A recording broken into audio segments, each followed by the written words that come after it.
An excerpt from the audiobook Tales of the Radio Traveler, read by me, the author, Russ Johnson, available on Audible, Amazon, and iTunes. From Chapter 5, Choirs, Coups and Long Canoes, Fiji. I got a call from American Public Radio, a public broadcasting network in the U.S., about producing a 1-hour Christmas special from somewhere in the world. Where? My choice. So, how about telling the story of a place where the people once ate their enemies, and sometimes each other, and whose idea of group psychology was sitting around a wooden bowl and getting buzzed on a soapy-tasting brew made from pounded root. Not eggnog, for sure, but the type of drink that induces numb lips and sleep, rather than a temptation to slug your uncle across the dinner table. What about a place where kids are taught to sing in tandem with learning to walk and talk, whose a cappella choirs sing Christmas carols with a harmony and passion that will bring tears to the eyes of even the most cynical non-believer? What about a radio special on Christmas in Fiji? Really, something totally different. A deal. I started to provision my recorders, microphones, and sunscreen. 2 weeks in paradise, listening to lapping waves and beautiful voices. Talk about a working vacation. But then the boot dropped. An army colonel marched into Fiji's parliament and at gunpoint took over the country. This is not going to be a sugary Christmas cookie, but a real story. A military coup juxtaposed with preparation for the holidays. I wrung my hands with glee. This would not be soppy or too sentimental. Real atonement for a former TV news reporter who was once ordered against his will to interview a dying department store Santa Claus. So I hop on a plane and fly out to the Pacific. I drive into the capital of the city of Suva, site of the insurrection. No soldiers on the road. All is quiet. Flash forward to now.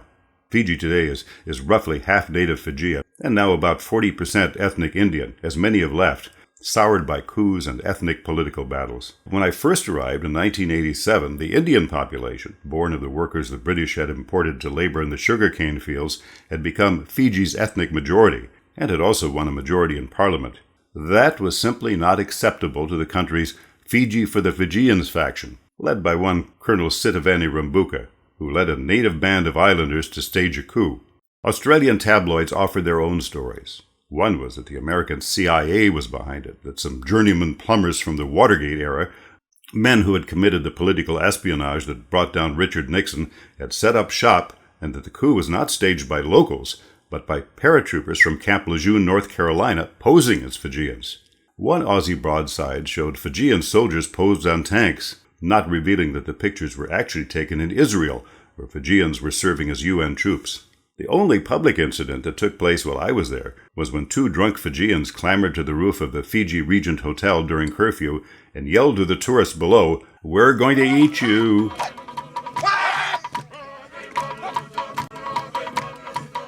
At one time, cannibalism was not only blood sport in Fiji, it was a social moor. "Eat me" was a proper ritual greeting from a commoner to a Ratu, that is, a tribal chieftain. Local folklore has it that Ratu Udri Udri devoured 872 people, marking each by a stone, which was later placed alongside his grave. I saw part of his dining table and his tableware at the country's national museum in the capital of Suva, along with what was purported to be Reverend Baker's boot, which was boiled along with him. I arrive in Suva and check into the Suva Travelodge just before a military-ordered curfew begins.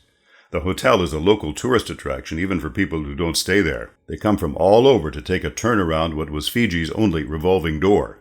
I freshen up and do what I normally do when I'm in a foreign place, head straight to the bar, where I take up conversation with a young man, an Aussie gold miner, unable to leave Suva because of the curfew.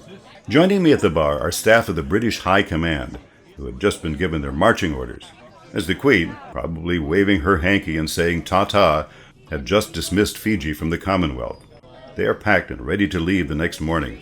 At the end of the bar, a man in a rumpled suit with a faint resemblance to American actor Peter Falk is frantically making phone calls. "You want a Sheila for the night," he shouts at me.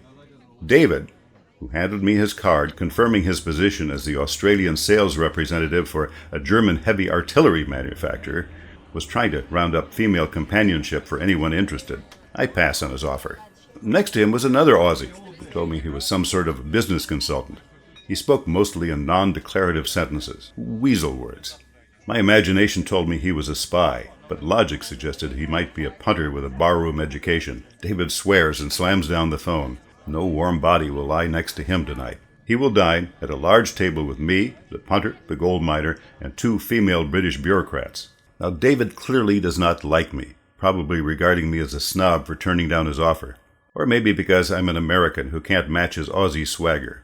He rants about how inferior California wines are to Aussie wines, and about the stupidity of U.S. foreign policy, peppering his remarks with bullying insults that fly from his increasingly latex lips. As we get up from the table, he gropes one of the high command staffers, and when she objects, he fires off a bilious string of insults.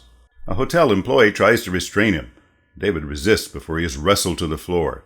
I retire to my room, never to see him, the punter, the gold miner, or the Brits again. Tales of the Radio Traveler by Russell Johnson is available on Audible, Amazon, and iTunes.